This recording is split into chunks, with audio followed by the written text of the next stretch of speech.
So I'm seeing a rash of videos here about, from different channels, even ones that I didn't even know existed until the last few days. Must be the topic coming up. Basically, are you going to sell your silver if the price goes up? If it hits 50, 75, $100 or more, are you going to sell? Are you what are you going to do? And this kind of thing drives me crazy because 20 years ago or more, somebody was talking on the early internet about, they wanted the gold prices to go through the years, through the roof. It was about 20 years ago, I think, maybe 19. And I told him, I said, you realize that in order for gold to be worth that much more, something has happened. And most likely what has happened is the dollar has started to deteriorate, started to degrade, inflation has just gone crazy where the dollar is not worth very much. And that is what is going on. It's not that the gold is worth anymore. It's that the dollar is worth so much less. And I don't want to hedge. I don't want my gold, my silver, my platinum, my palladium, my rhodium. I don't want it being worth more because the dollar is worth less, because that means the economy is in danger. Now, we're at 30 some odd trillion dollars in federal debt here. So I would say that with all the money printing and the inflation, that's probably got a lot to do with why the metals have gone up and why they would be higher than, say, 5 years ago. This is not a good thing.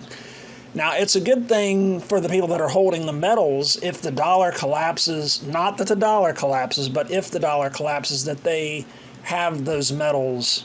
That's what they're there for.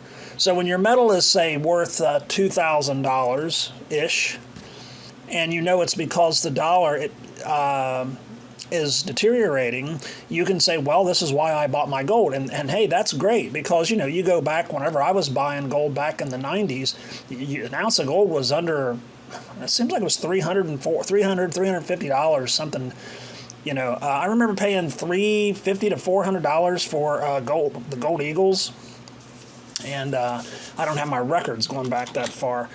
And so you look 20, let's just call it 25 years later-ish, the price is now, what, 1, 2, 3, 4, 5, 6-fold from that. And that is not normal inflation. That's not normal inflation. That is more like something horrible has happened, something horrible is coming. And so my point to this is that you're saying, man, I really want my gold to be worth $5,000. I want my gold to go up to $10,000. Really? Because so right now a gallon of milk will cost you about what, $2.50, $3? When the gold is $8,000, $9,000, $10,000, how much is that gallon of milk going to cost you now? Is it still going to be $3? Because if it were, then okay, I could see that point, but that's not what's going to happen. When the gold is that high, the milk's going to be $12, $13, $14, $15 a gallon. And you think that I'm exaggerating.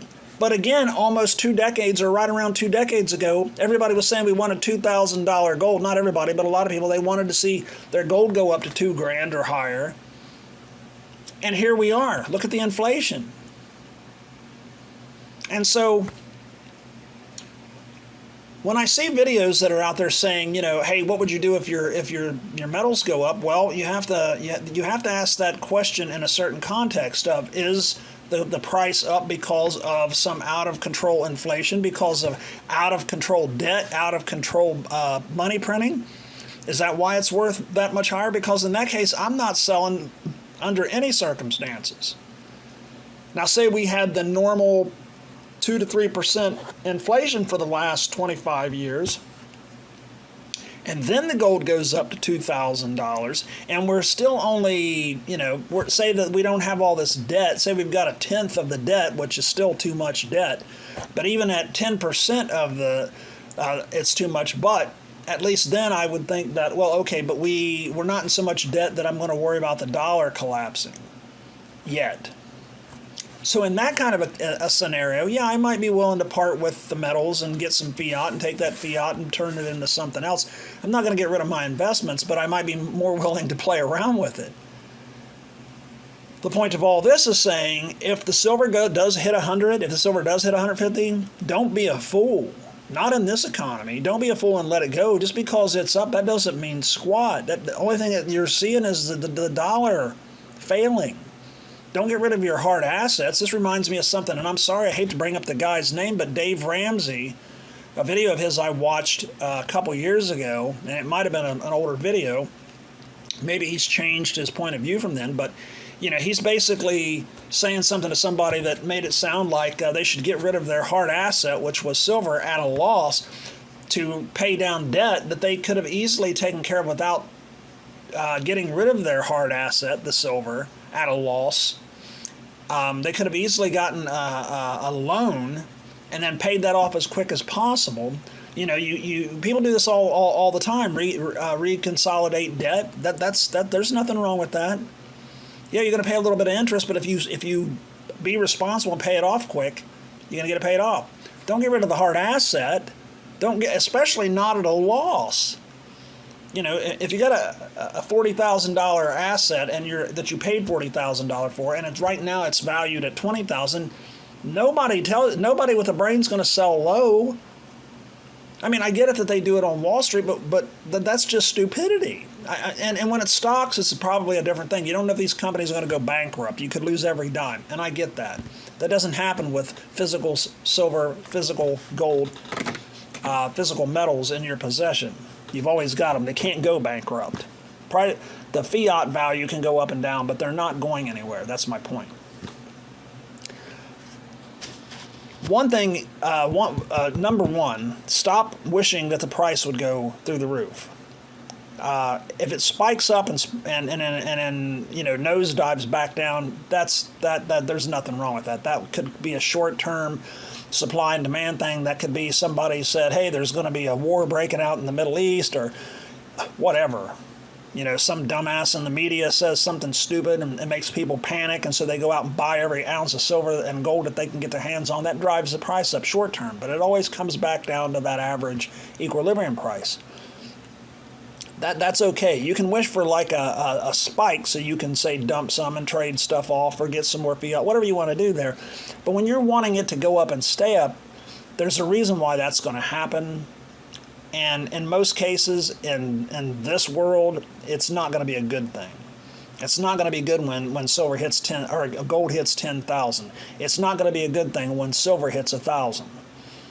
Now, silver is very undervalued, in my opinion. Well, in my opinion, it is undervalued.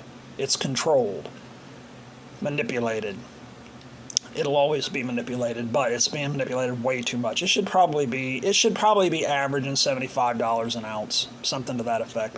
Just a wild guess, just based on an estimate based on all these years that I've been messing with it. Silver should probably be somewhere in the $75 an ounce range right now, and it should be that way consistently. Not because the dollar's failing, not because of a run on silver, but just because that's a pretty good price for an ounce of silver, looking at in a historical context especially. And it might even be a little over $100, but that's going to be just because the metal's worth that much, not because the dollar is failing. You know what I'm saying? I don't like people that are, they're wanting the price to shoot to the moon and stay there, and it's like, okay, but why? Now you can't buy the cheap metal anymore. Your buying days are kind of over. And when it's that high, here's another problem. When it's that high, you look at the production cost. So an ounce of silver is somewhere around, let's just ballpark it at $15 an ounce to produce, to dig it, mine it, to refine it, to make little planchets or whatever they call out of it, to stamp it. From what I understand, it's about $15 and probably could be as high as $17 an ounce. Silver's going for, what, $23 right now-ish. And so it's not that much above the production cost, and that's what you want. You don't want silver costing them under $20 to produce, and then you paying $150 for it. That's a whole bunch of markup. And trust me, I come from an industry that's extremely high markup, extremely high markup. I know because I've made a lot of money in it, and it's the market, what the market will bear, but sometimes it's still kind of a gouging kind of a thing.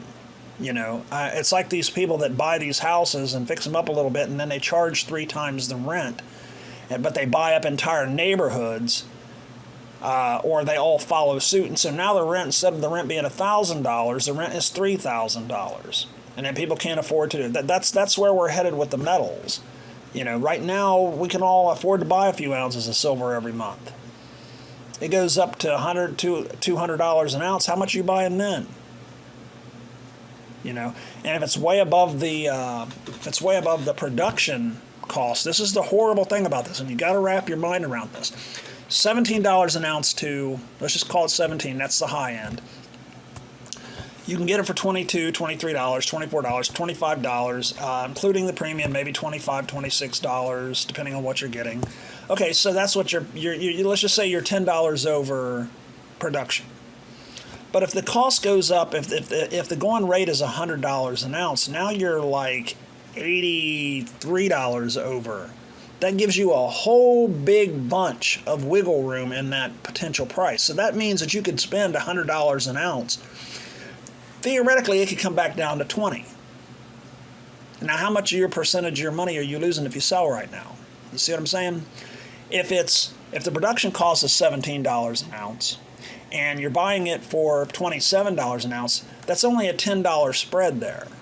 And so you don't have there's not as much wiggle room in there for you to get screwed on.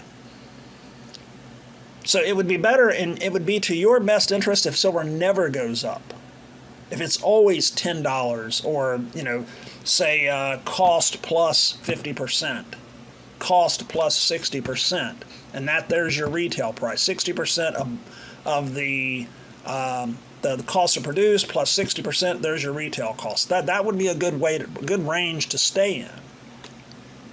Because again, there's not a lot of wiggle room for it to go much lower than that. You don't want it to be $100, like I said, and now it's 5 times the production cost, because it's like I said, there's just way too much wiggle room there. You could be paying $90 for it, and then boom, it drops down to 30. It's not going to go below the production cost. The miners themselves will make sure of that. If it goes down lower than that, they'll shut off the spigot, they'll turn off the spout, turn off the machinery until the price goes back up, because it's not worth their time to put in the extra effort to put it out most of the time. They got to be making money, because that's what they're there for, is to make money on this, right? I don't know if this has been overly educational. I just know that we have to quit hoping and wanting gold and silver to go through the roof, because gold's already there. Gold's already there. It's too late for gold. It's too late. I don't see it ever coming back down to a reasonable amount. Silver, for God's sake, leave it alone. It's the last metal that we have that we can buy at a reasonable amount of money that's not a ton over its production cost, and that we don't have to really worry about losing a lot of money at any given time. If you say you decided to sell a bunch of silver, you're not losing all of your investment, or 80% of your investment, unless you really do something stupid and buy the collector stuff. Anyways, I'm going to go. I'm running out of time here. Hope somebody learned something. Hope I learned something myself here. Y'all have a great day.